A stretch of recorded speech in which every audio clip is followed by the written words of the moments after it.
You're still watching Prime Morning. It's good to be back, I must say. My name is Roslyn Felly, and a very big thank you to Franco Trading Enterprise for always having our back. With Franco Trading Enterprise, you can trust that we'll give you all the authentic gadgets. So whether mobile phones you're looking for, television sets, CCTV cameras, we say worry no more. We've got you covered. You can actually download the app on your phone to make things very simple, which is the Franco Trading app, or visit our website for further inquiries, which is www.francotradingenterprise.com.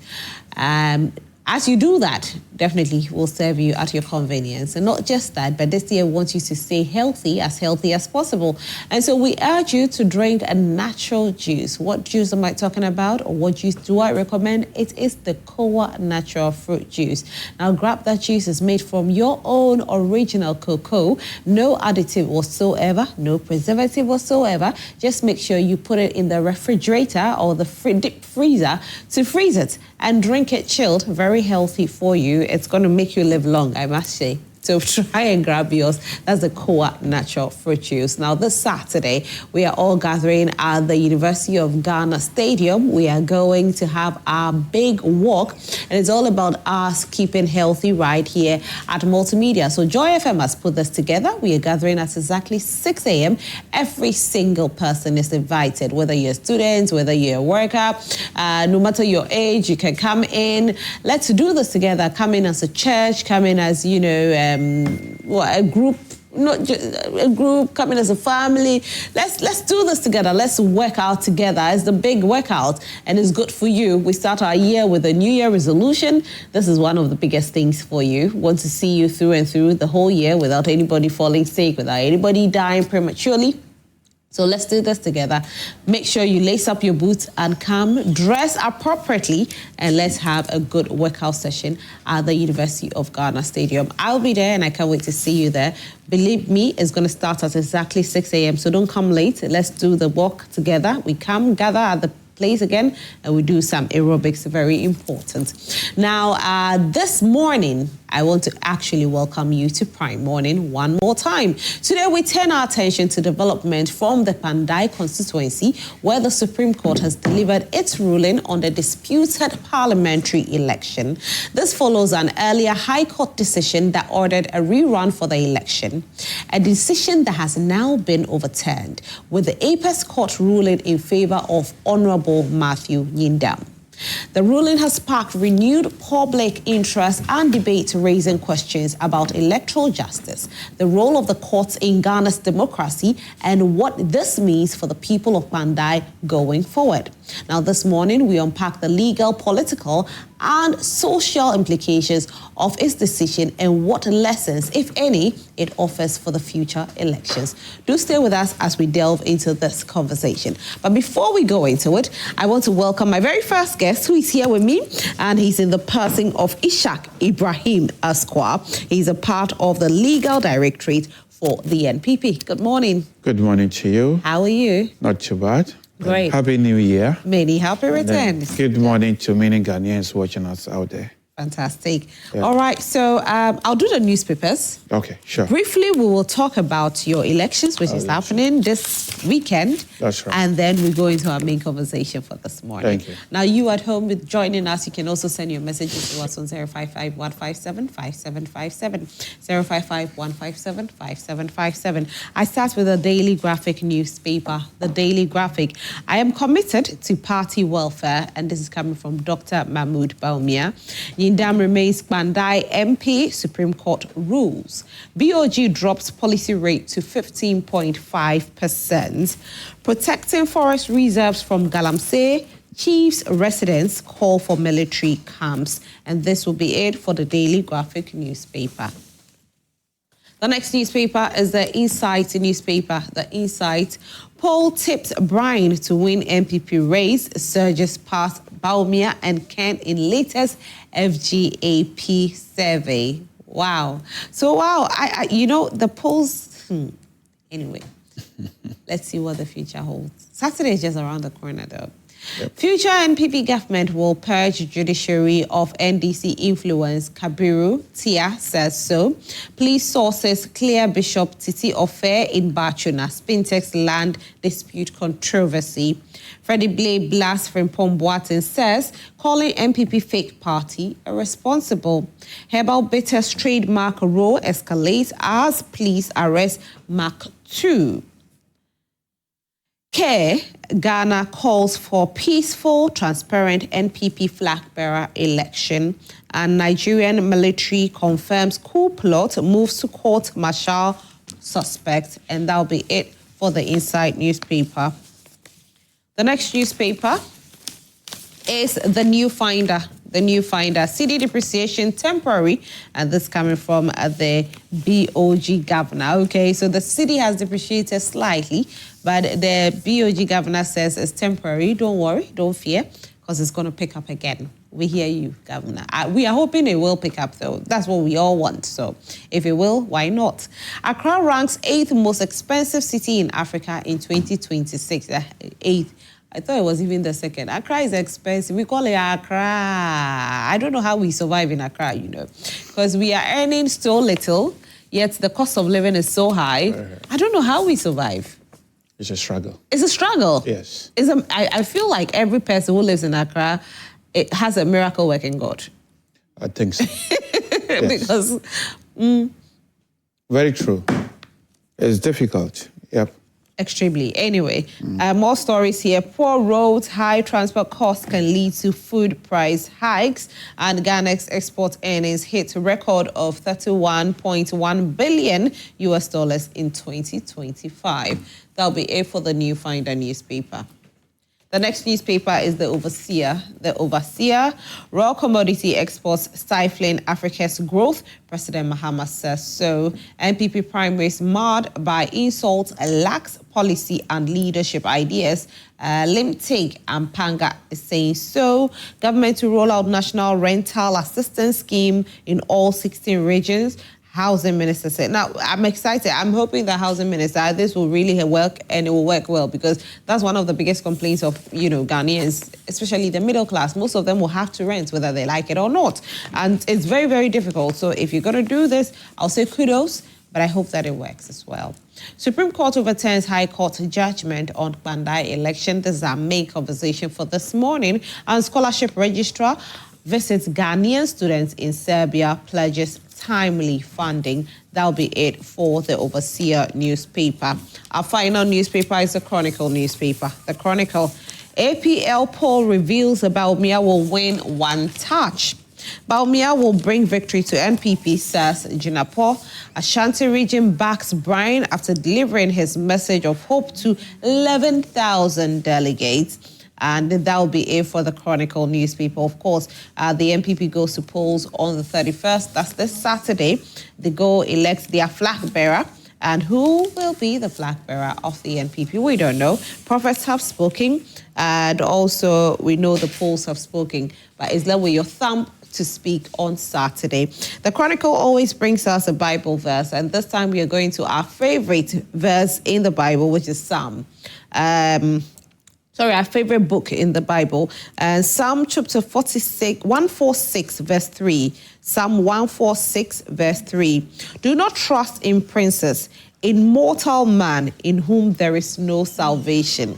Do not trust in princes, in mortal man in whom there is no salvation. Psalm 146, verse 3. I like it. Fear delegates. That's all it's trying to tell you this morning. Fear delegate. Ishak. Yes. You are going to vote on Saturday. MPP as a party, but myself personally, I don't have a vote. Okay. I'm not a delegate. I wish I had the opportunity to vote. Okay. Yes. So the voting will be on Saturday. And I have been campaigning hard for Dr. Mahmoud Bawumia. I have no doubt that he is the right person to lead our party. To become the flag bearer and to lead the party in 2028, because I believe he represents our best opportunity in winning power from this incompetent government. I know they are still enjoying their honeymoon, but within the next 1 year, I think they'll rightly be exposed as conning Ghanaians because most of the things they said they are going to do their manifesto, we can see that they are struggling to do them. Try Blue Dr. Mahmoud Bawumia. A lot of people have brought so many charges against him, especially those who claim that he has failed to win and effectively he is not the right person to represent again.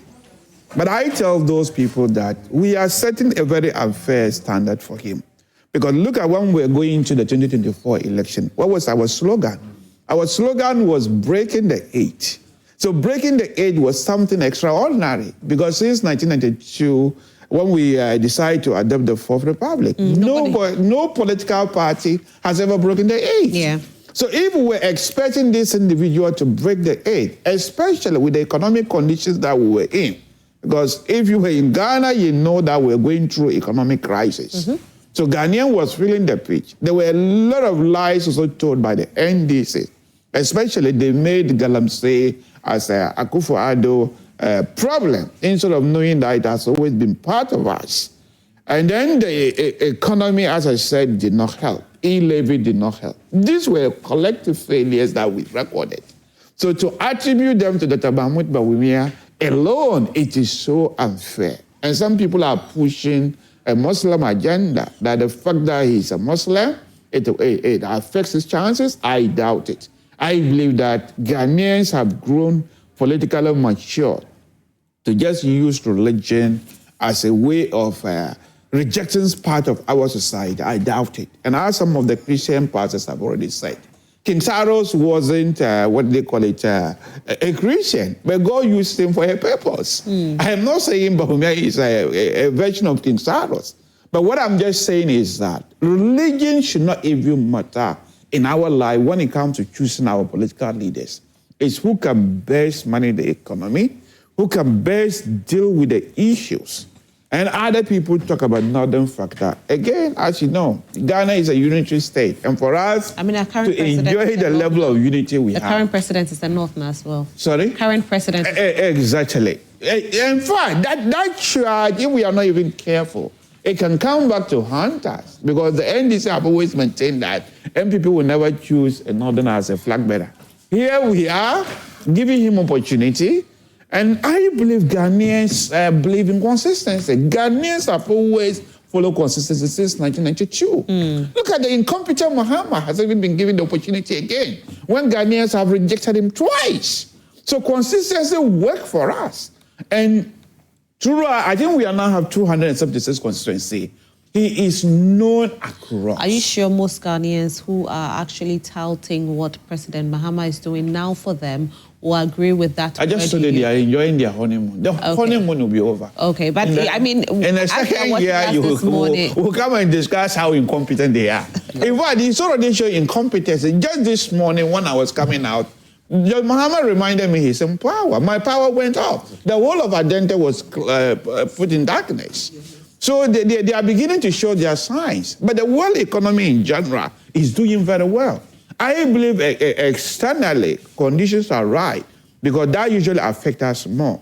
But let us not delve into John Mahama this morning. My main focus is the fact that we need to elect Dr. Bawumia as our flag bearer. He's the only person among them that the NDC feared most. This is why when you see the NDC talking, you can see they favored Kennedy Agyapong being elected. So for me, Saturday come, the delegate should not make mistakes at all. We have already marketed him across the 276 constituencies. We have no problem in marketing him again. And he represents our best person to win power in 2028. So I will urge delegates, I wish I have a vote. I would have voted for him. I don't have a vote. What I can do best is to appeal to you.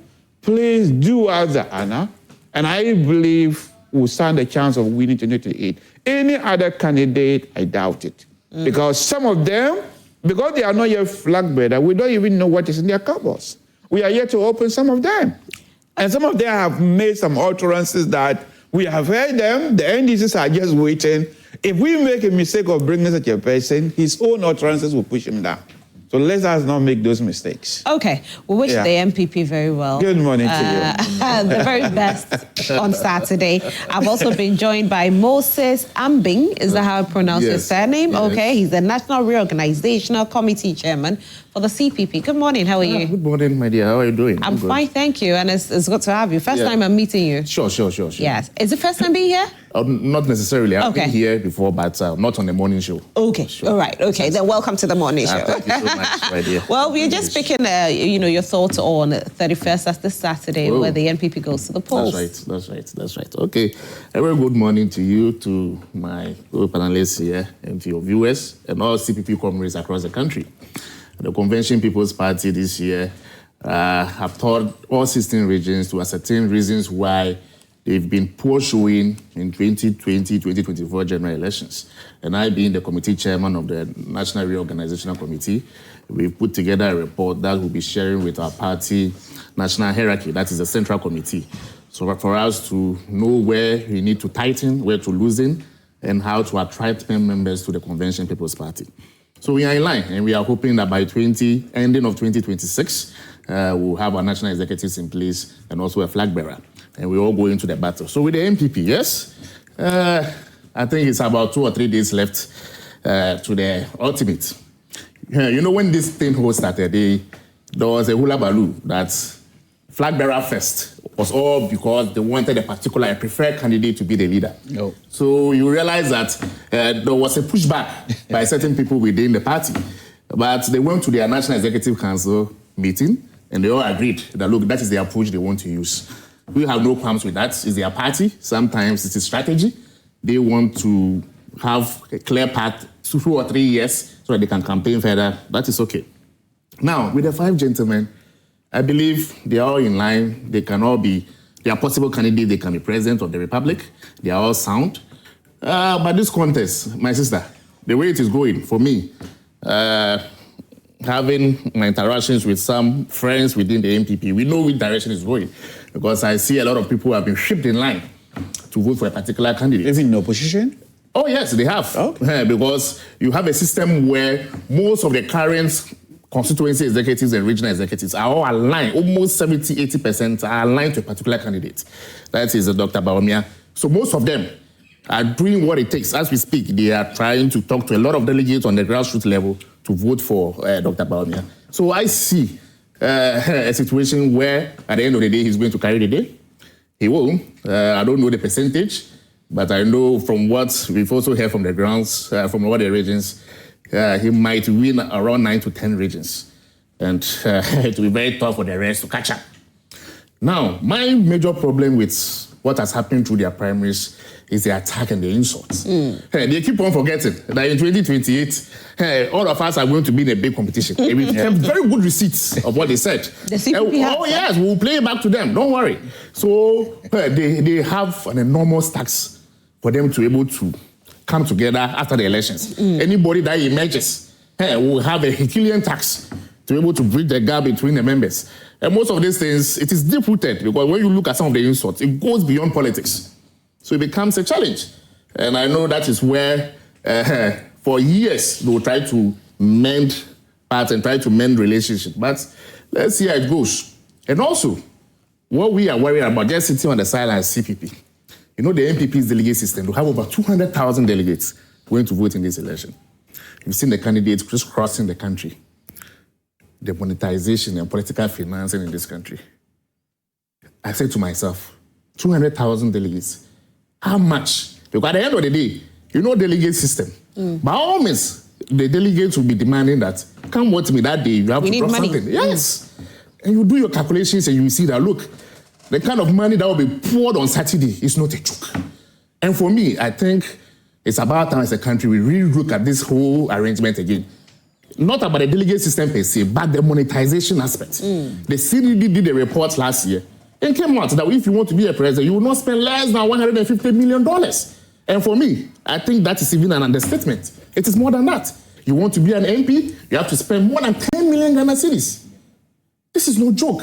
Yeah. So parties like the CPP, which is so socially oriented, I will not understand why I should give people goodies before they vote for me. I won't. So this also goes to the effect why the CPP in the Fourth Republic, we are suffering because we don't believe in that kind of politicking. We don't. Well, it looks like there's a lot of work that will have to be done to let Ghanaians understand that don't vote based on what you receive. Unfortunately. Vote based on what you hope your children will get one day. Precisely. Yeah. And we'll be doing that kind of campaign. You go, they will cheer you up, you go, they say, oh, these people, they didn't do anything. Meanwhile, the NDC goes, and they also have, you know, they are able to release goodies to them. They are happy. And it becomes so challenging. So we are heading towards a trajectory where people with resources who necessarily doesn't love politics or do not love service will be in the helms of affairs. Anyway, which the NPP? Yeah, so some few things about MPP I need to correct it. Okay. The reason why, yes. It is not because we have tailored it for a particular candidate is why that's what we heard. Early Congress. No, what you heard was wrong. Yeah. I mean, we had the opportunity of explaining it over on television. And you've already even hit part of it. The reason why we want to go early Congress so that we can reconcile early and give the candidate, the presidential aspirant an early opportunity to campaign properly. Sure. This is the main reason why we are going. And as you rightly said, you can see some of the utterances that are there. This is the more reason why I prefer Dr. Mahmoud Bawumia. He's doing an issue-based campaign. Nobody can point to where he has attacked his opponent. Not necessarily some of his supporters. Yeah, but he have always called the persona. But the person himself should set as an example. But the other, you don't see the example being set by themselves. I don't attack anybody. I mean, if you see my media encounter, I don't attack anybody at all. Because at the end of the day, we want reconciliation to be easy after 31st. Okay. So we don't have a problem. But when it comes to monetization, it's just unfortunate that you are tied in with an MPP. For me, I see it as a Ghanaian issue. Yes. And we need to deal with it. Yeah.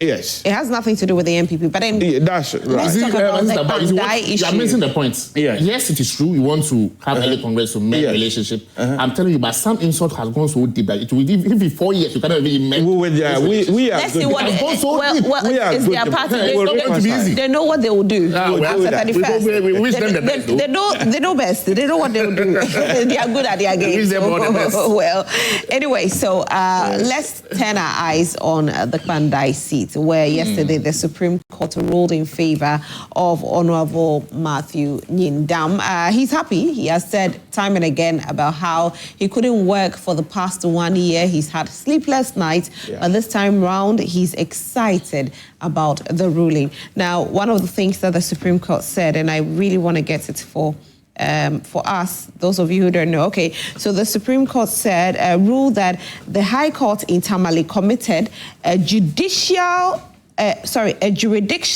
error in annulling the parliamentary election, effectively setting aside that judgment. So that is what the Supreme Court said. They said that the High Court in Tamale committed a jurisdictional error. This is where the ruling came from. Yeah.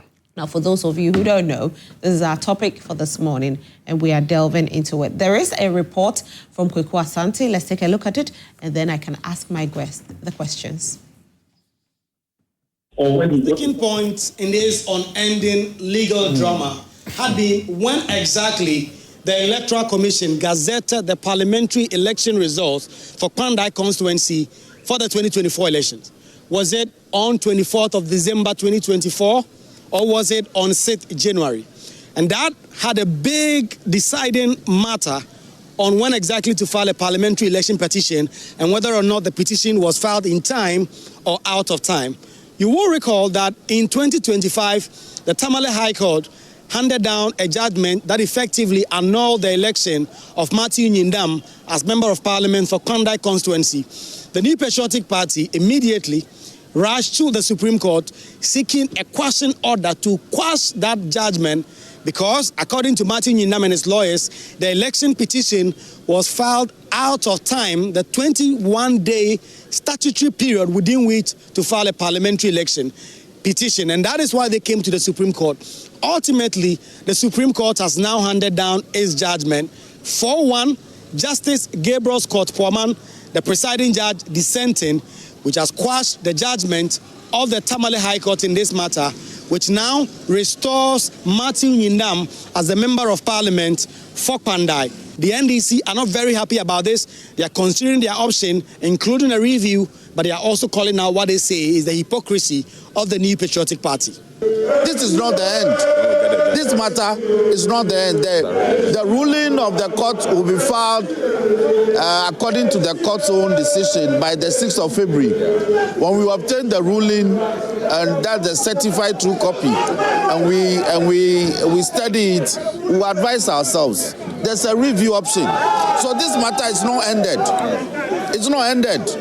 The NPP, however, say this was to be expected because the judgment of the High Court was patently wrong. Gary Nimakumafo was one of the lawyers for Matthew Nyindam in this matter. That the Supreme Court has spoken emphatically that the decision of the Tamale High Court was made without jurisdiction, and so the court has quashed it and is hereby quashed. So Honorable Nyindam still remains the MP of the people of Pandai. So we call it still maintained. You come to court and you have 4-1 decision, you can come up review. Review, they will add 2. Therefore, will not change their position to be 4-3 in the likely event. So I think they should just forget about it. To Almighty God for what He's done in my life, and to also thank my lawyers, and also use this opportunity to thank the Supreme Court judges for the ruling, because it's clear that the people wanted to change the will of the people of Pandai, but the Supreme Court has affirmed the will of the people. If they have won, I don't think they would have come to Supreme Court. But they waited. The case was done. They lost. They had to go and pick another case that there was another 24th Gazette. So I have nothing to say. I thank God, thank my supporters, the people of Pandai. They all know that we have fought a good fight. Next week, Tuesday, 3rd February, Parliament will be resuming for the first meeting of this year. Matthew Nyindam will be there taking his rightful seat as a Member of Parliament of the Supreme Court in this 4-1 decision restored his membership of the legislature. Reporting for Joy News, Kwame Asah-Asante, Supreme Court, Accra. And that's what happened yesterday from the Supreme Court. Now, this morning in the studio, I have with me Ishak and Moses, and we are delving into the conversation. Ishak is representing the NPP, Moses is representing the CPP. So, Ishak, I just want to find out from you what this ruling means to your party. Yes. I mean, it's a very welcome ruling because we knew the case in the High Court was very flawed. The way and manner the judge dealt with the particular case.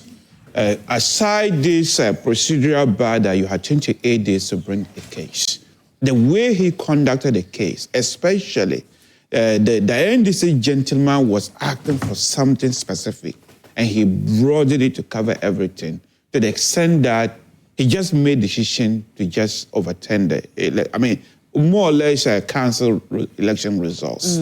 If it is elsewhere, I think the Supreme Court, I don't know the final judgment that has come out. I think they should have reprimanded the High Court judge. And I believe in England, where I also used to practice, if it is England, it will take a long time before this judge is being promoted. For me, he did not get the law wrong. He just ignored the law. He had a motive, and I'm happy the way the Supreme Court have done it. This quashing orders is to tell her. If you say he ignored the law, how did he ignore the law? He ignored the law. I mean, the law is very clear, 21 days. Yeah. You can only have a look at it 21 days. Okay. So that's a limitation period. There was a contention between the two. Look, there is no contention. The CI was laid before. So I remember having a conversation with one of Honorable Matthew Nyindam's lawyers. Okay. And in the conversation, what he said was that when they filed initially, they didn't notice that it was after 21 days.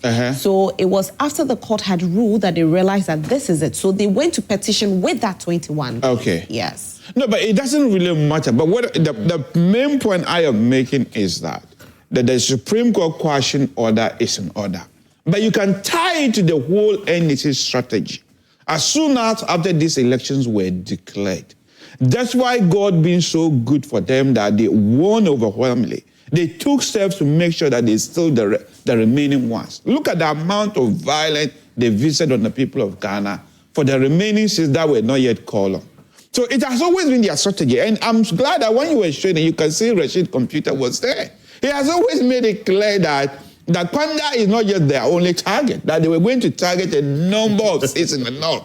He said that after Kwanda, they were going to go to Tolong. Only God knows what he thinks is happening to Tolong, because I know Habib won his square. There is nothing over there to have a look.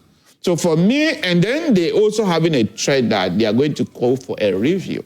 I mean, you remember the presidential petition. How many times did the legal luminary Chachichikata ask for a review? What was the outcome of it?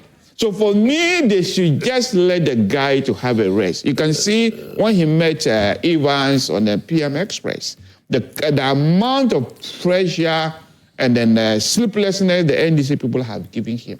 And if the Supreme Court have had their say, why do you say you are waiting for 6 February so that you can go for a review? And as Gary Nimako said, what would a review change? Review will only add more stress to the guy. Because we knew with review, they are just going to add 2 judges. So we already have 4 judges who are already on one side. And I'm sure that it took time before they arrive at this. It's very hard to change the minds of these 4 judges. So even if they add 2 extra and the 2 agree with the dissenting judge, that would be 4-3. What would change? So for me, they would just do is to add more stress. They have lost. They should go home in shame. And then they then try to blame NDC, MPP that we have always condemned the judiciary. For me, I have consistently insisted that we must ensure judicial independence. In fact, we respect, as an MPP, we respect not just the Supreme Court, the whole court system. It is the NDC that are trying to undermine judicial independence. When they were in opposition, it was them who was talking down the judiciary, to the extent that the Afrobarometer report picked it up. So we are telling the NDCs that, look, if you have a problem with the judiciary, just the fact that you have won power, you now think you are more judicially friendly. But you spoke down the judiciary. Apart from the former chief justice who are no more in the bench, all those who sat in the case were part of the judiciary. And then you said they were in bed with Afenyo Makinde. Now you are trying to twist things to think like, well, their young flag bearer, who is now the president, said Ghanaians have short memories. They think we all have short memories, that they will just say something, things, then we move. So I welcome the judgment, and I'll urge my friends, go home, sleep, forget about it. God has already given you enough. If you keep doing this, you are going to get more embarrassment. And come to 2028, you'll get the ultimate embarrassment. Do you believe this ruling ultimately strengthens our democracy? Oh, yes. I mean, judicial independence is always important. And if the judiciary can make it, yes. I mean, democracy, if you see, we are actually doing very well. If you have the opportunity to study the Americans and the British system, the Chinese have a saying that only fools learn from their mistakes, but other people have made mistakes for you to learn from. So we have learned so much. I mean, if you look at the United Kingdom, where I'm very familiar with their constitutional law, they have always had constitutional crisis, especially for them sometimes 2 parliamentary bodies, the House of Lords and the House of Commons, if you see some of the constitutional crisis they have had, to the extent that the House of Lords was the upper body. And then there's a fight between these 2 chambers. That's why I'm telling Ghanaians who are calling for 2 chambers, be very careful. Because it brings crisis. Because the House of Lords, which was not democratically elected, some of them go there through peerage. If your grandparents were parliamentarian, you become parliamentarian for life. And they were the upper chamber, to the extent that they could block all bills of the House of Commons, which is democratically elected. To the extent that Prime Minister can even come from there. There had been a fight between them, to the extent that the Commons now more or less having the power, isn't it? Sure. Now, by convention, Prime Minister can only come from the Commons. So yes, I think our democracy is developing, and we should encourage more people to take cases to court. Sometimes when people take cases to court, people think they are controversial. Justice Abdullah is my very good friend, And he loved testing the waters. I think he and Martin Pebu is known for that. When people try to discourage us of the light, say, no, listen, I have your back. If you have the courage to do it, it will strengthen our democracy. Our constitution is so very young, 1992, very young. Other people's constitution is 200 years. If we can test it in the Supreme Court, especially if we had an independent Supreme Court, I think we are better off. Yes. All right. Thank you so much, Isha. Yes. E.M. Mitchell-Nunu Jr. has also joined us, and he's representing the NDC. Good morning. Good morning. How are you? I'm fine, thank you. Great. I'm fine. I'm still waiting for the Christmas gifts. Oh yeah, we'll come. It's we'll as come. You know, it's the governance system. The governance system is an up and down. Yeah, very, very comfortable. I can tell you are doing very well. Oh yes, with the kind of governance that we are having, all Ghanaians are doing well. You're also doing very well. Where you are working, my friend? You're looking sharper than before. Tell Ghanaians where you're working. Anyway, Ishak was today your topic. This mischief this morning. Oh no. So let me ask Moses, let me go to Moses and I come to you on the topic. Now, Sure. Moses, I just want to find out from you what this ruling also means to the CPP. Well, at the end of the day, we all feel the rule of law has won. That's the beauty of the democracy we are practicing. Yes, initially the bone of contention was when the parliamentary results were gazetted. And the NDC says that it was gazetted later. The MPP says it was gazetted on the 24th of December. They said it was in January. So when you do that kind of calculation, it means that your 21-day window will have different dates. So that was the actual bone of contention with this case. So it went to the High Court in Tamale. Interestingly, yes, the plaintiff came with some requests that there were some polling stations that there were issues. At the end of the day, it was seen that there were other polling stations that was not even included in his petition or his suit that also had challenges. So as my brother was saying, the judge then decided that, okay, so if there were so much errors, which was not even brought before me, but through cross-examination, we saw that there were other polling stations that had issues, then I will extend my jurisdiction over all the other centers who were not brought before me and order for a rerun. That was what happened. And the MPP side said, no, that was not the case brought before you. They had certain polling stations they were requesting for. And those polling stations, as at that time, when you add it up, it would be impossible to even overturn the results. So they felt that, no, the judge did them bad. So they had to go for an appeal or go to the Supreme Court to challenge the original jurisdiction of the court. And they did that. And today they've been victorious by 4-1. I'm happy now my brother has some kind of faith. Well, it is good. Maybe your party people. Initially this year, in fact, and last year, when there was a removal of the Chief Justice, you saw how the MPP behaved. That, hey, the NDC wants to hijack the judiciary. I'm happy when these things happen. I am so glad that, yes, after all, our judges are not stooges as people think they are. They are not. You see, for us in the CPP, we've always believed that people are independent-minded and we should always support our institution. But last year, it was hell in this country. Then this MPP kept on press conferences. You were here telling us that the NDC is trying to pack the judiciary. They are trying to do A, B, and C. At a point in time, if you take a case to court, the NDC will always win. But here you go. You've won. You were happy. The MPPs, they are all happy. This is what we are talking about. This is rule of law. At the end of the day, rule of law has won. You see, so for me, moving forward, let's tread carefully as a nation. Sometimes there are chances. It might not be you. You are in the legal field, so maybe you are okay. You know how these things work, and you know how judicial independence is supposed to be cherished. So moving forward, we should all tread carefully. Sometimes there are chances from the political players, all of us inclusive. It's so bad when decisions are made, it doesn't go your way. Then it means that the judge or the court is biased. No, sometimes the facts before them, as I said, Form 1. It's a serious majority. 4 of the judges believe that no. Yes, but do rulings like this have any impact on smaller political parties, whether positive or negative? Oh, no, not necessarily, but it's just a precedent. We all follow precedents as students of politics and politicians. We all follow precedents. At least it has laid some precedents down. When the matter went to the Supreme Court first, there was an issue. You know, the seat was declared vacant, and they wanted to proceed with a by-election. The Supreme Court ordered that they should halt. And there was a halt. So just imagine if elections were held and later you have to overturn a decision. Even though, yes, consequential orders will be given and everything will be overturned. At least for me, I prefer it this way. For them halting the system, going through the case. Now the NDC also has the right to go back to court again. So as one of their chief whip is saying, that they are looking at a review. Do you think they should? Well, for me, I know review, I'm not a lawyer, but I know it has a serious threshold. To me, that threshold is not a joke. Yep. That threshold, to even, because it is not something that you are entitled to just like that. You have to show reasons why you did a review. And that threshold is so tight. It's a tightrope. So it's going to be difficult for them to point to the Supreme Court judges that this is why we did the review and we should be granted the review. It is going to be tough.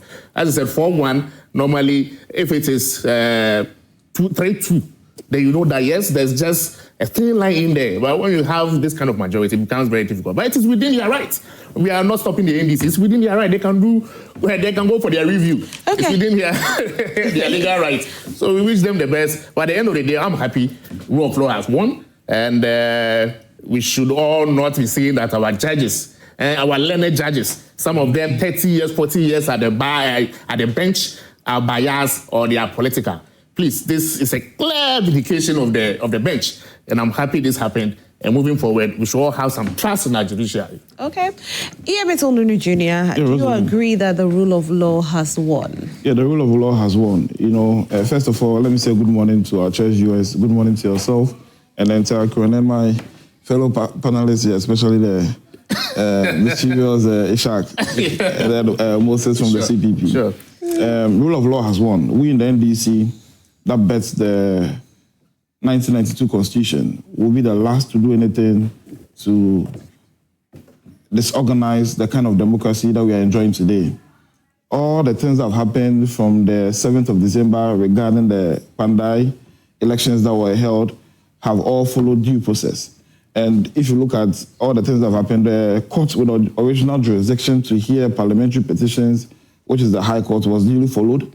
The issue of which of the gazetted dates was right, it went to court. None of us have the right to determine. Court gave its ruling. The MPP felt that they were dissatisfied with the ruling. They came to the Supreme Court. Supreme Court has given its ruling. We respect the ruling of the Supreme Court. However, the judicial ladder has not ended. There's another step for us to take again. That is applying for review, which we are going to do as the majority chief whip says. But anything or any decision that the leadership of the party comes up with, I'm sure they'll go into conclave. They are going to discuss it and then take a decision.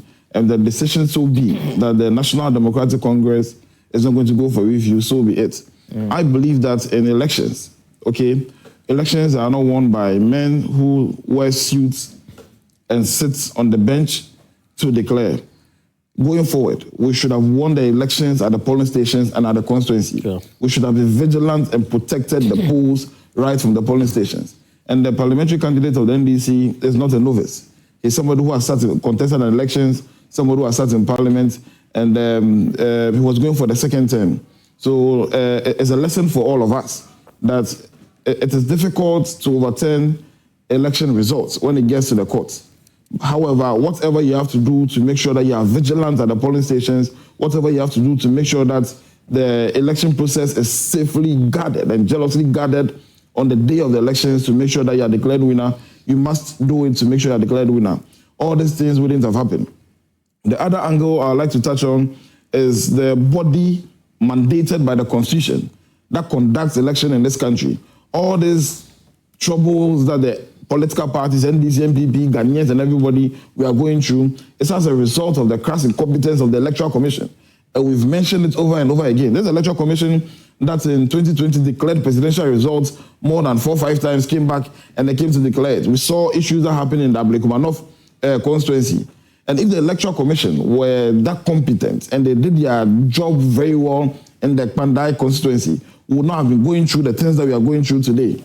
So I still maintain that in as much as we, the politicians, we have a major stake, the NDC and MPP have a major stake in it. So that is why we are here this morning and defending whether the court ruling was right, whether it was wrong and all that. We should also direct our guns to the Electoral Commission for the incompetence that they've showed, especially in the last elections. Yes, NDC was declared winners of the elections. We had majority parliamentarian seats in the elections, but it was not void of lots of flaws in the electoral processes. And when you look at the African continent, and especially the West African sub-region, one of the things that has destabilized countries has to do with elections.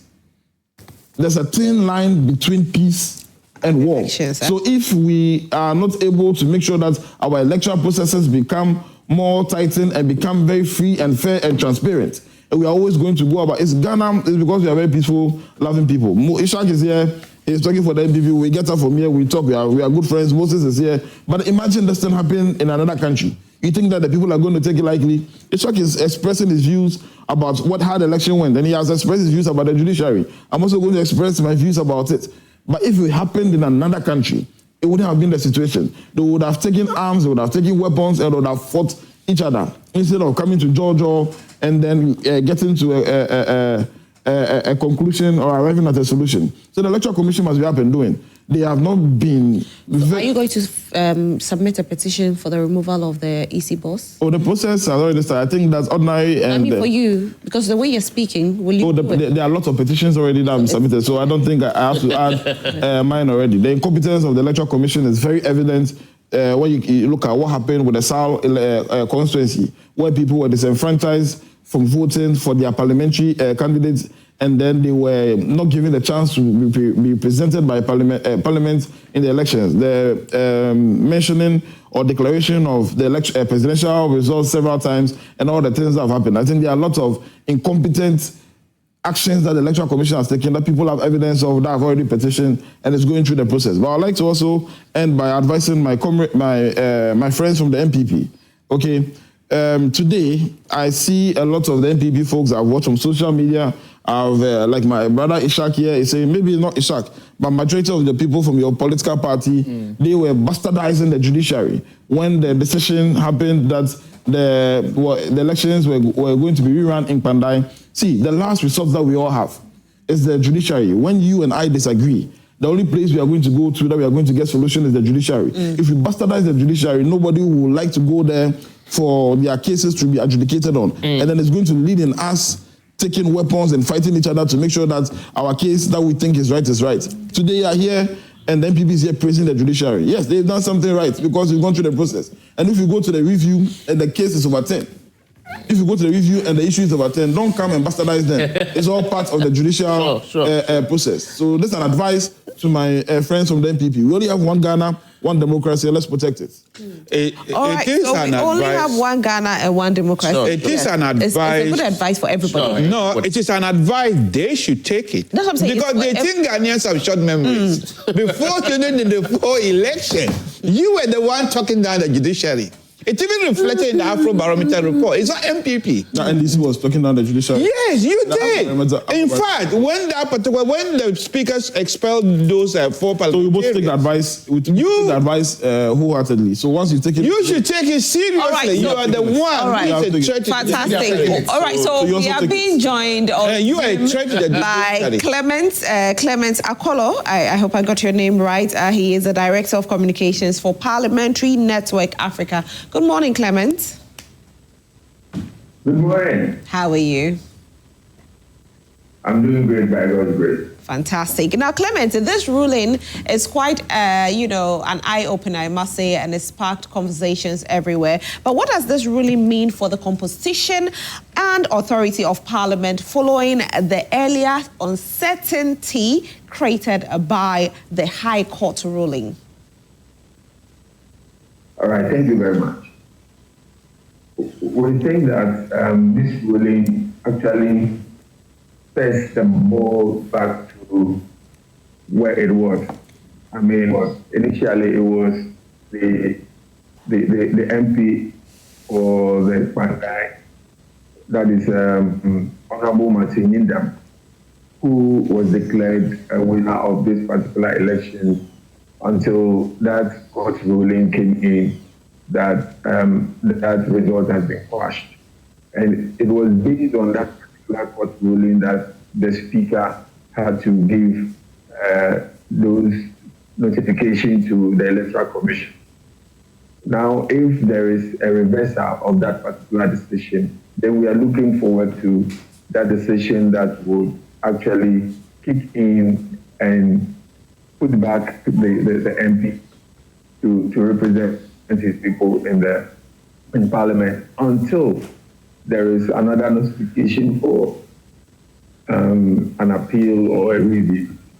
So for now, we are thinking that the status quo must remain, where the city MP must actually resume his seat. Okay. Now, this ruling is quite something else. You know, everybody seated here is because of the ruling. But does this ruling actually highlight any need for reforms on how Parliament actually respond to election disputes involving its members? We think that the processes were actually followed. If you look at the ruling that was initially given by the Speaker actually took into account what actually happens when the court ruling comes in. He actually gave a 7-day grace period for any issues of appeal and all that. That was followed, and then after that, he took another decision, which, according to the Parliament, even though the member of Parliament was saying that they had taken an appeal, it had not reached Parliament, so the Speaker had to go ahead to issue another instruction to the Electoral Commission to do something else, and then the seat was declared vacant and all that. So we think that as we speak, the processes are there. The right decisions were taken at the point where the information that was available made the Speaker to take the right decision at that particular time. So we don't think that there is any lacuna as we speak, or any issues to do with the declaration of a seat vacant or whether there should be an election or not at this point in time. But we were thinking that every decision that was taken was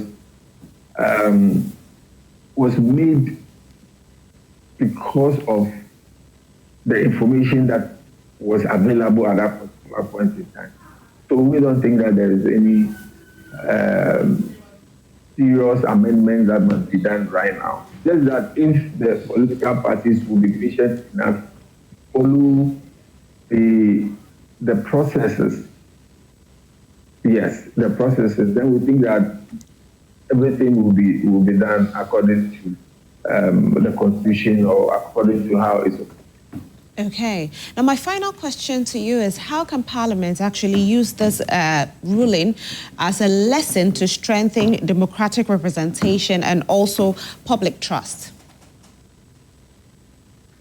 So we think that, as everybody is saying, that the process should be followed.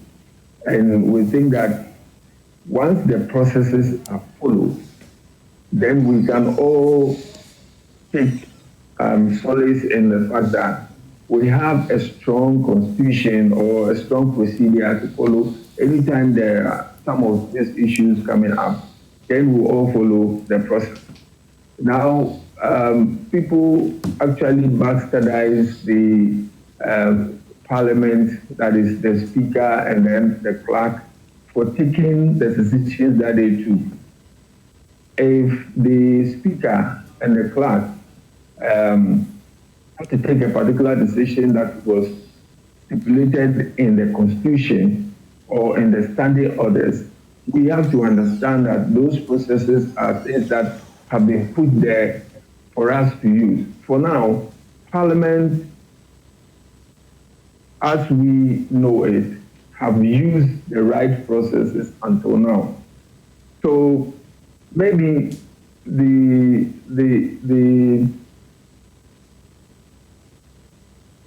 Okay. I wanted to say that yes. the political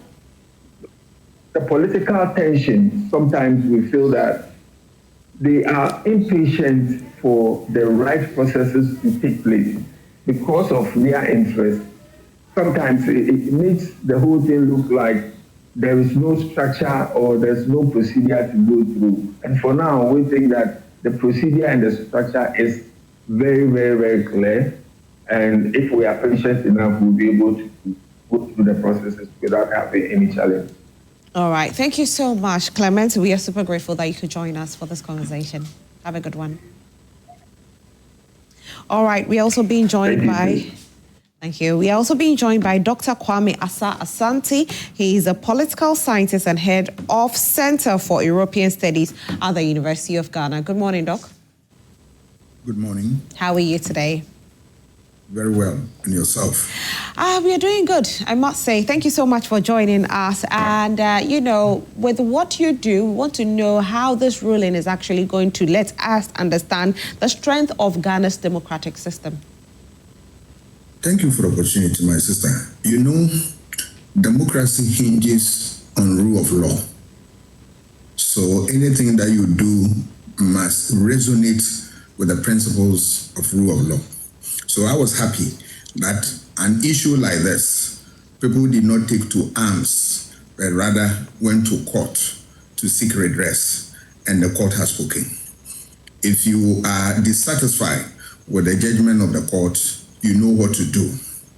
But the good news also is that it strengthens the frontiers of democracy, and it also builds what? Public trust. Look at the talk about the whole process when it was annulled, and Electoral Commission issued an information that there's going to be a rerun. And quickly, somebody also went to court, and then you see the outcome. Those who have won will tell you that, look, rule of law has been upheld. Those who have lost, if you listen to them, they say they respect the decision of the court. This is public trust, and this is confidence. So therefore, as we move along this trajectory, it is always the case that when people have any problem, the first port of call that they want to resort to is the court. And that is the basis of public trust in a democracy. And I'm happy that those who lost the issue, they took it in their strides and said that they respect the decision of the court. Those who have won have also are saying that democracy is working. So they are speaking from the same hymn book. And I am happy. And that is the spirit that drives any meaningful democracy. If you look at countries around us where there is turmoil, part of the reason is the issue of elections and its attendant problems, such as rulings from highest court and the rest of them. So if I hear things of this nature, then I am gladdened and I'm fortified.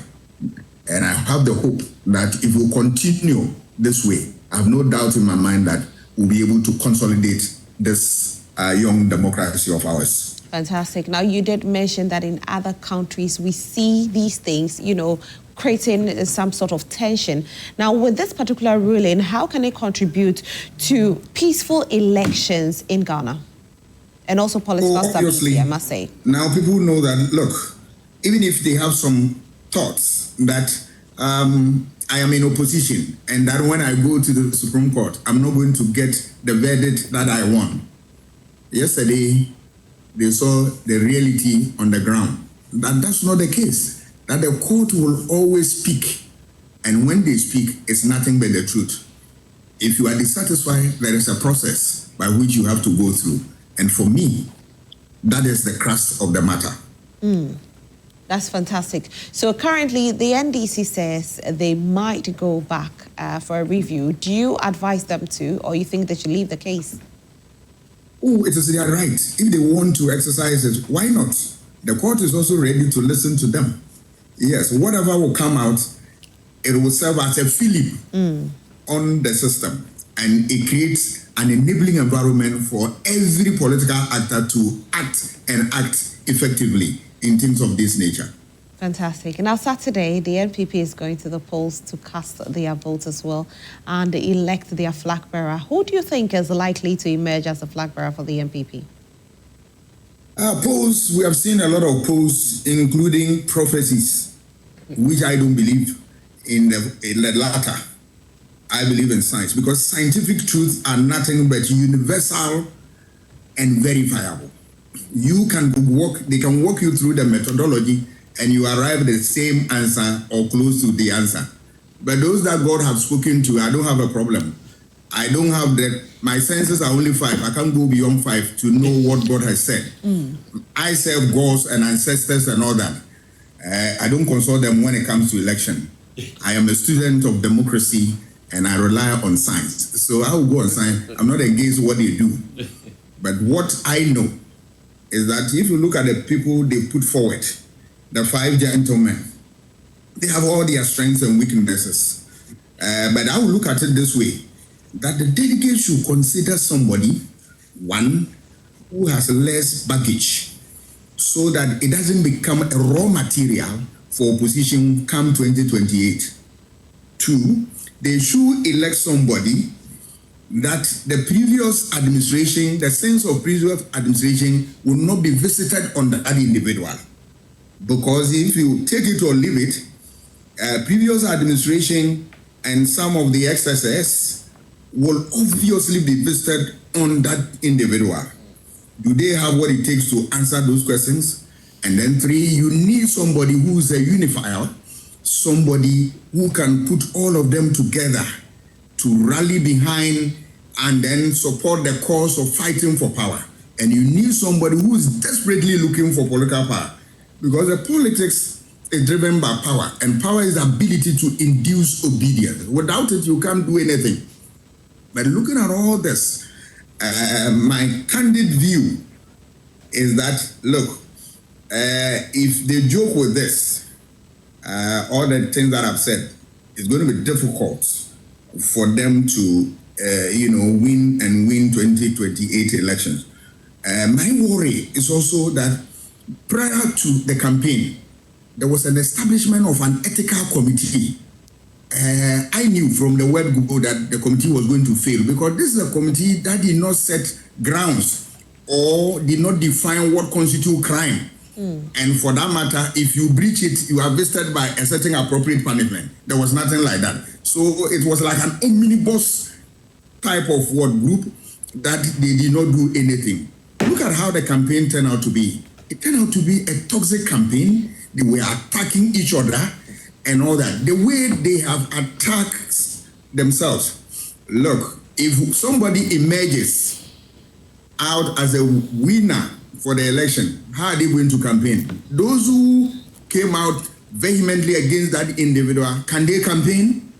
And if they want to campaign, can they take back the things that they said against that individual? This is a daunting task for them. But I don't wish them any ill thing.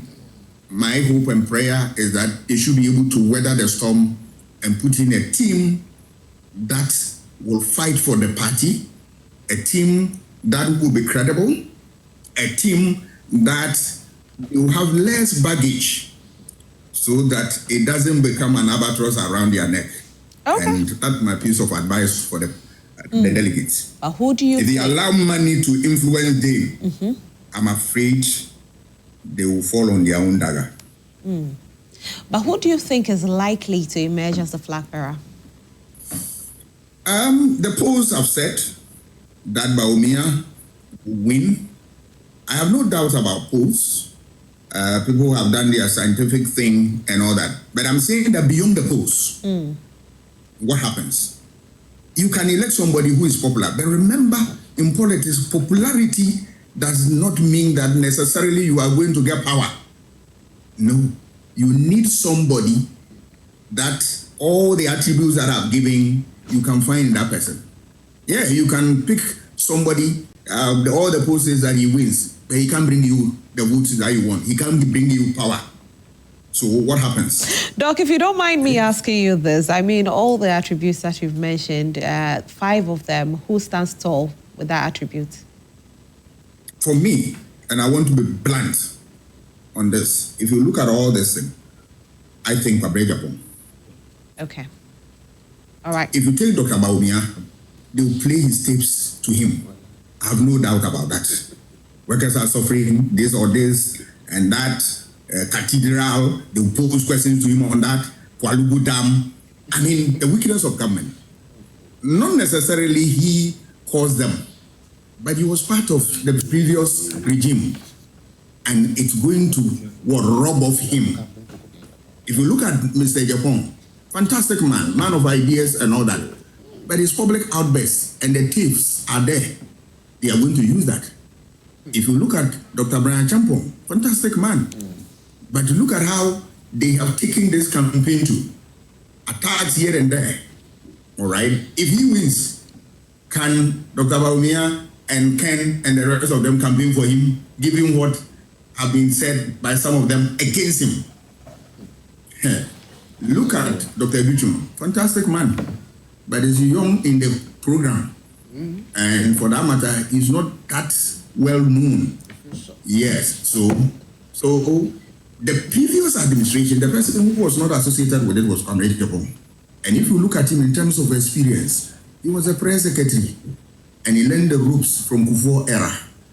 If you also look at him, he has comported himself over the years and all that. Yeah, those qualities are also with the five gentlemen. But the previous government, the sense that their own members, according to them, based on that, they decided 2 million people decided not to vote for them. Who can redeem them? I believe. Doc. Kwame Agyapong has what it takes. Okay, Doc. Now, what do you make of the assertion that, a win for Kwame Agyapong is a paradigm shift for the party? What paradigm shift? The shift that you are talking about, from my perspective, I believe... Kennedy Agyapong, sorry, not Kwame Agyapong, but Kennedy Agyapong, sorry. Kennedy is a fantastic man. I have no doubt about that. He's not corrupt. Kennedy has ideas. Kennedy's main problem is his public outburst. You can moderate it today, but how long can it be when you take the seat as the president of the republic? The little provocation can he stand, especially when he has the power. He's the commander-in-chief of the country's armed forces. He has all the powers and all that. And given the hypocritical nature of Ghanaian political actors, where they will not speak truth to power, they will always encourage him, president, move on. Ethiopia and the rest of them. And that helped in moderating some of the excesses. That's the difficulty. He's a fantastic man. I have no doubt about that. Not corrupt. He can be corrupt. I can testify that. But his public outbursts, can they moderate it forever? Anyway, thank you so much for joining us, Doc. We are so grateful that you made time for us this morning. Please have a good day. All right, Doc, are you still there?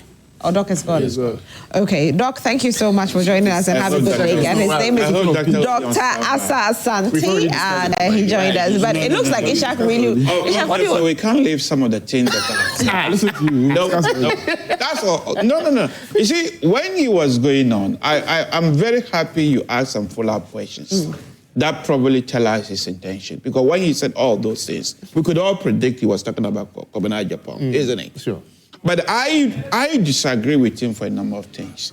Look, yes, we know that the sins of previous government can visit some people. And I believe he had in mind Dr. Bawumia. That's why your follow-up question, he clarified. But we shouldn't also forget that the previous administration, we're not just having problems, we also did a lot of good things. So while the baggage, yes, you look, free education. No, listen, the free education, I believe one day when the dust is settled, Akufo-Addo will be celebrated for the free education that he brought. Okay. And I wish you should have upheld it properly. The free education is not joke for us, especially those of us from the north. Our brothers and sisters were benefiting a lot. In fact, it increased enrollment in schools. People would have gone to Kayayo and other things, stay home and attended it. So I believe that, yeah, that's why there were problems, of which we always agreed to them, that there were some mistakes made. So a fair-minded person going to vote will be assessing not just the shortcoming, but the gain that was also made. I still stand that I agree with him that I believe in this election, Bawumia is the best person In terms of reconciliation, yes, I agree with him that a lot of hurtful things has been said. But if you're a lawyer, you're familiar with the concept of defamation. The concept of defamation, when you say things defamatory about somebody in a heated argument, out of passion, the court does not even regard them because they know you do not mean what you say. But what about the person, how the person feels? No. Look, this is politics. As of 31st January, I believe we are going to have a perfect reconciliation. Okay. A good sportsman should be able to move on after the ruffle and whatever takes place. No. That is why we are having the early Congress. Some of you cannot foresee it. We can foresee that after 31st January, we are going to be in a better shape. Okay. And that is why they are scared. All right. Moses, you want to also react to it? It's interesting. I think Prof has given them a very sound advice. Very sound advice. Go for somebody who has less baggage. That is the bottom line. Have you been presenting people with more baggage? Is why your party is there? No. My party can never die. No. My party can never die. Who is your Let him land. Who is a member of No, let me go on. Let me Ishak, please let him. The CPP can never die. That is one. As I told you, what our difficulties has been with monetization in politics in the Fourth Republic, that has been our bane. We will have a way to overcome that. But Prof has given you an advice. And I told you take this advice in good faith. But you are rather not taking the advice, you are trying to push your own Take some of it. Oh, no problem. If it was regarding to the CPP, why not? But this one, it is your party. Go for somebody with less baggage. As it stands now, Agyapong doesn't stand a dog chance of winning. He can't win. Nothing can be done for him. It is too late. He would not even make up to 5%. Even 2%, I doubt it. It's still a two-horse race between Ken and Bawumia. And these two gentlemen all have their baggages. Maybe somebody will say, who has more baggage? That one, maybe Ishak will know. The two gentlemen, the two front runners, they all have their baggages. 2028 election is going to be very difficult for them. Very, very difficult. For who? The NPP? For the NPP. Why do you say this? Why? Because anybody that emerges from the two, he says that is why they went for early Congress. We are all in this political game. Sometimes things that were done 15 years, 20 years ago, people don't forgive. We are in this political game. The NDC party. Oh, no. I'm not talking about NDC. I'm talking about within politics. So he's saying that they went for early Congress so that at least they have 2 years to settle the dust. Look, there are certain things that were done 20 years ago. People are still, punishing people for it. So for me, I see that any of the two that emerges, to have a united force for 2028 to battle a deficit over 2 million is a Herculean task. And for it to be possible, I don't see it. Don't worry, leave it for that. In that case, you will win. I think that's the advice from the political scientist lecturer was very good. However, I think that the presidential primaries between the 5 gentlemen, that is Dr. Mahmoud Bawumia, Kennedy Agyapong, Honorable Dr. Educhun, Kwame Agyapong, and who's the 5th person? Brian Agyapong. Dr. Brian Agyapong. I think that is a leadership buffet where all the 5 will give you indigestion. The 31st December election is going to be where the uncooked food is going to win the trophy. None of the 5 there are ready to be handed over the presidential mantle of this country. None of them are cooked. None of them is ripe. They all have their baggages. We in the NDC, any of the 5 that comes and anybody that we choose as our flag bearer, we know the person is going to beat them. However, we are just wishing that and praying for them that they will have a very peaceful Congress.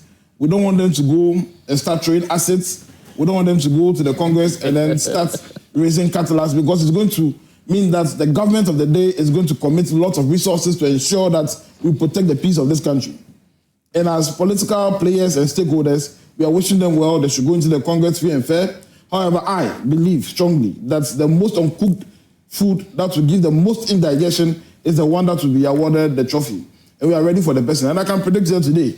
With all the things that go on, who will win? For the NPP, for the NDC, you should even be happy if it's an uncooked food, because that means that it's a good win for you. So then you should push for that win, right? I'm telling you that all the 5. So who are you? This is a leadership buffet where all the 5 will give you indigestion, which is all the 5 are right. They are uncooked. They are not ready to take over the political mantle of this country. All the 5. However, as a member of the current government, the ruling government, I'm just praying that knowing their track record, knowing their history, knowing how acrimonious this campaign period has been for them, they should not go into the election where they start throwing assets, raising cattle assets at each other. It means that the state is going to commit a lot of resources to ensure peace and protect them. We don't want that. There are a lot of things that we need to use and commit monies to do, better things to do. That's why I'm only saying, but not that I'm scared of any of the 5. And I know the one who is going to win. With all the shenanigans that have gone on, with all the political machinations that have gone on, the election has been skewed to make sure that Dr. Mahmoud Bawumia wins the election. Okay. And he's the most uncooked one, and I know we are ready for him. We'll battle him hands down in 2020. Well, it looks like God's prophets have also spoken, and theirs seems a bit different. What have they said? We've seen from other camps, some saying it's for Dr. Mahmoud Bawumia. Okay. Other camps are also saying it's for Kennedy Ohene Agyapong. Sure. Let's take a look at what Prophet El Bernard said at Ekosi saying yesterday during an interview. One of the chapters talks about Kennedy Agyapong, the shock to the system, and the flag bearer NPP never expected. That is chapter 6 of that book. Okay. Kennedy Agyapong, the shock to the system, and the flag bearer, the NPP never expected. Oh, that's the whole message there. Obia Drenbe and the no Baba boom and Ken will come. Ken Waba. Waba. Ken Waba. And you are putting 27 years of prophetic ministry on the line. I'm putting 27 years of hearing and seeing, 18 years of pastoring the church in Accra on the line. In that book, one of the chapters talks about Prophet El Bernard says he's putting his ministry, a number of years, 20 years of seeing, 7 years, no, how many years of seeing? 20 years of seeing and prophesying, 18 years of pastoring a church. He's putting it on the line. Wow. For Saturday. Wow. Yes. Is he going to resign? Yes. No, he won't. If he fail? No, he won't resign. No, when you say he's putting on the line, what exactly is his it? credibility. Oh, okay. Yes. You know, Prophet El Bernard is one of the prophets in this country that I respect a lot. Is one of my spiritual fathers, because I listen to his teachings. I've attended his church a couple of times. One of the people I respect. But then if you look at the Bible, you see, every time prophecies are given, it's not sacrosanct. It doesn't mean that it's something that's going to happen. David was given the prophecy he was going to become king. You remember when he had a chance to kill Saul? If he had done that action, he wouldn't have become king. So yes, this respectable prophet, Prophet El Bernard, might have seen that Kennedy Agyapong is going to win. However, the steps and actions that he takes is going to show whether the prophecy will materialize or not. So let's see what happens on the 31st of December. Yeah. When you look at the Bible, 31st of January, when you look at the Bible, the holy book of the Christians, several people who have been given prophecies.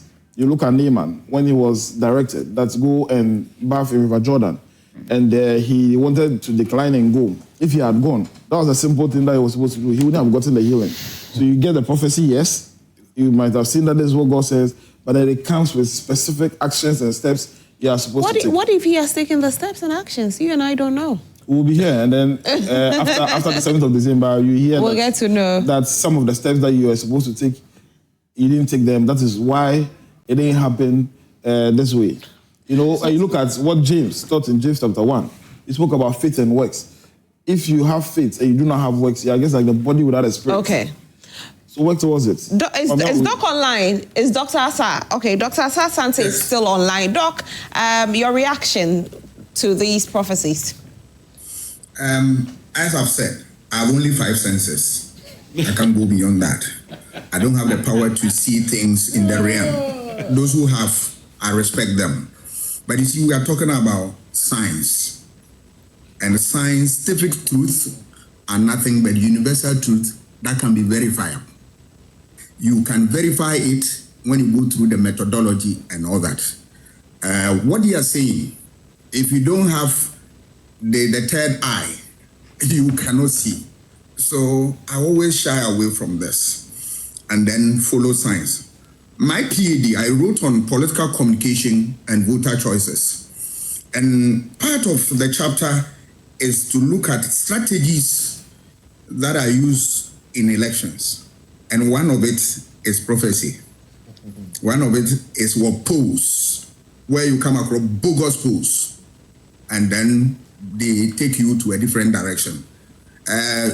Remember, this prophecy thing, I understand from the perspective of Mbiti, who said that the African is notoriously religious. So when you say things and you attach something from God, they believe it. Yes, they believe it. And then here you are, they move along with that.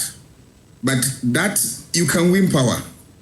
Let us take it for the purpose of this conversation without admitting that that is true.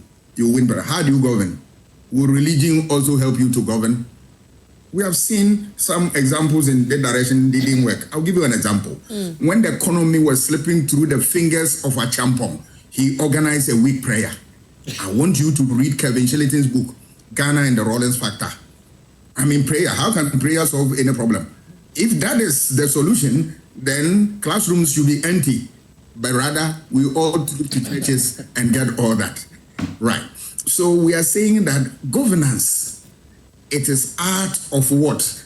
Managing human society. And that's what Aristotle said, that governance must be handled by those who are intellectually fit.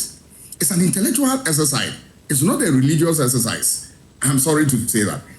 Yes, with all due respect to them, I respect their positions and all that, but it's an intellectual exercise and all that. If there's COVID and want to deal with it, no amount of prayer. We saw that when people went to Akosomo Dam, the era of President Kufuor, and blew trumpet and all that, for the water levels to go up. Did we see anything of that sort? Yeah. Let us be scientific whilst we respect religion. All right. Right, and then play by the rules of science. So I believe that. Oh, Doc. Okay. Unfortunately, we've lost Doc there. We are going to read a few messages that have also come up. If you haven't sent your messages, yes, you can go ahead and send. Oh, sorry. Yeah. So please go ahead. No. Make it please, Ishab. Yes. So I agree with Dr. Kwame Asah that I similarly like him. I have only 5 senses. And I'm also a believer in the science. Science is quite important. Even though he said he worship ancestors, I believe, I worship God. I'm a Muslim. I believe God is the ultimate person who chooses who is to be a leader.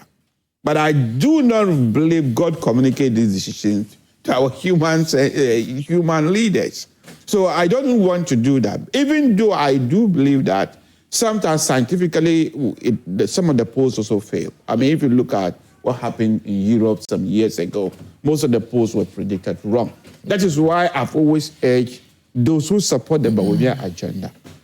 The real poll that we have is an election day. So get out and vote to make sure that Bawumia is really winning. But as to why somebody should use prophecy to direct them how to win, because they want to be with the winning party, we should just ignore these particular prophecies. I don't believe in them. Okay. So regardless of how many years they have served, they are serving an interest, and I don't believe You don't believe in it? No. Moses? Well, interestingly, yes. Facts are there. There is science. But there is also the spirit side of it. There is God. As we all have tested, there is God. And people who say that they hear from God, you and I don't hear from God. Others say they do. Who am I to challenge them to say that you do not hear from God? Now, but you dream, don't you? I do. God speaks to me. But God doesn't speak to me, Moses here. I don't have that gift. Moses himself. Yeah, God doesn't speak to me. I pray to God, but he doesn't speak to me directly. I didn't say they hear the voice of God. That is why they are called prophets. They have a copy of God's agenda. That is a meaning of a prophet. So now, you have several prophets coming out with different predictions. When I was young, one thing that confuses me in religion, say, how can one God give different visions? I used to have that problem a lot. I said, so is God an author of confusion? They say, no, he is not. So how come God is revealing different things to different people? People, right. That is one multi-million question. Now, he says that he has put in all his 20 years of prophesying on the line.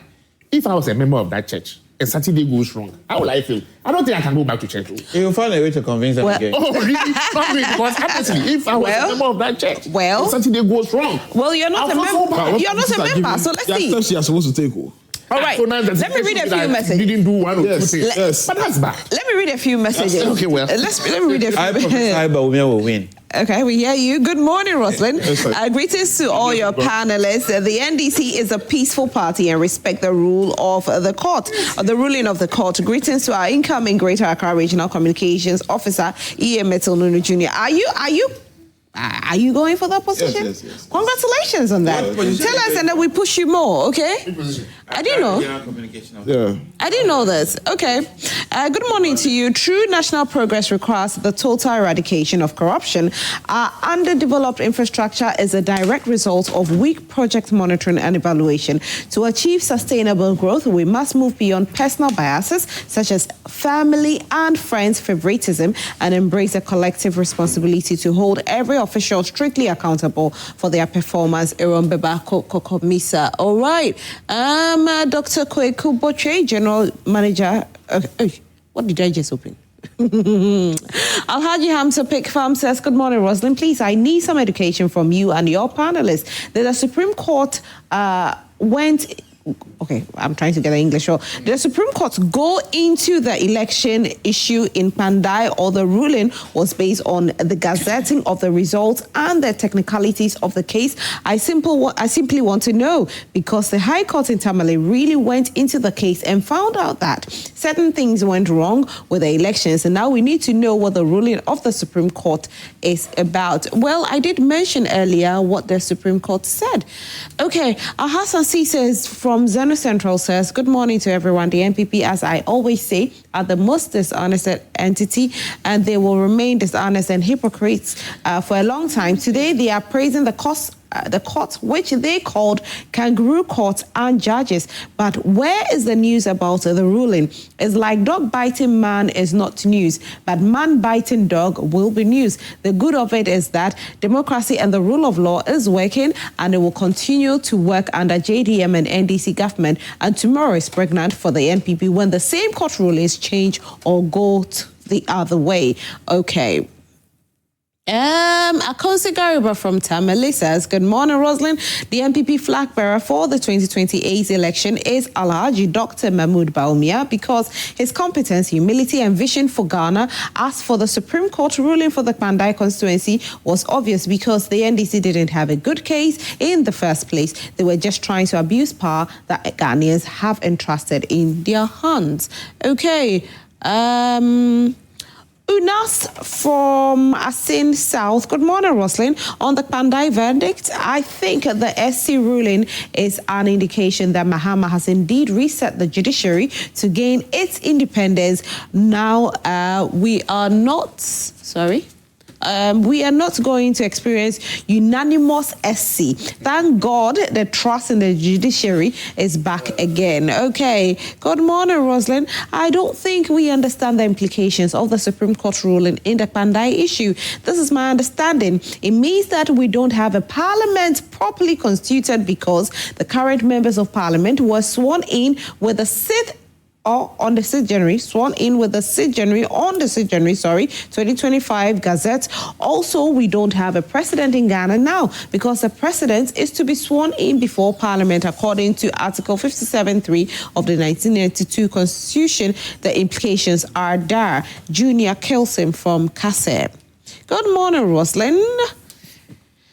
Honestly, from the outset, the NDC administration tried to use this power to circumvent the decision and will of the people of Pandai constituency. Therefore, the decision by the Supreme Court to quash the ruling of the Tamale High Court was in order. Honorable Matthew Nyindam will duly be elected or was duly elected to represent the good people of Pandai constituency, and I'm glad that he has won to continue the great work. Power blinds and the NDC must be worried as they will not rule forever. Abdullahi Abdul Razak from Tamale. Okay, should I do more? Should I do 2? I'll do just 2 and then I can sit down. Good morning. This is Abdul Ganiu Makarigu. We in the NPP described the Tamale High Court ruling as a kangaroo court because we believed the judges were being influenced. And now that the Supreme Court has given its ruling, how can you still challenge it? Go ahead and seek a review and you understand that level of legal strength involved. The NDC's legal team clearly fell short. The NDC should also address the incident involving the bee attack in Pandai. Bee attack in Pandai. You want to bring spiritual matters into this, darling? All right, so I'll do Bismarck's own. Good morning, Rose. I'm Bismarck from Kaswa. Don't worry about these supposedly prophets. As this time, there's going to be 2 strands of God, the one who's with a lying God and others, election and football prophets in Ghana. All right, so that'll be all. I have a lot of messages, but unfortunately, I cannot read all your messages. So thank you so much for sending your messages. Time is not on our side. I want to say a very big thank you to my guests who joined me this morning. Moses, thank you for being here. He represented the CPP. Ishak, thank you once again. And we wish you the very best on Saturday. Although you're not voting, are you going to be there? Well, I'm going to be supporting from the headquarters. From the headquarters, okay. I don't have a vote, unfortunately. All right. Honestly, I wish you all the best. But I'm campaigning wish you the very hard. best. Okay. Thank you. Thank you very much. And 2028, you still wish me the best. Ian Betulunu Jr., thank you so much. Yeah, and we are grateful. I'm still waiting, though. I'm still waiting. We'll talk after this. All right, so thank you all so much for watching Prime Newsflash. Gentlemen. Yeah, those who kill your party. Oh, how? Gentlemen, thank you very much.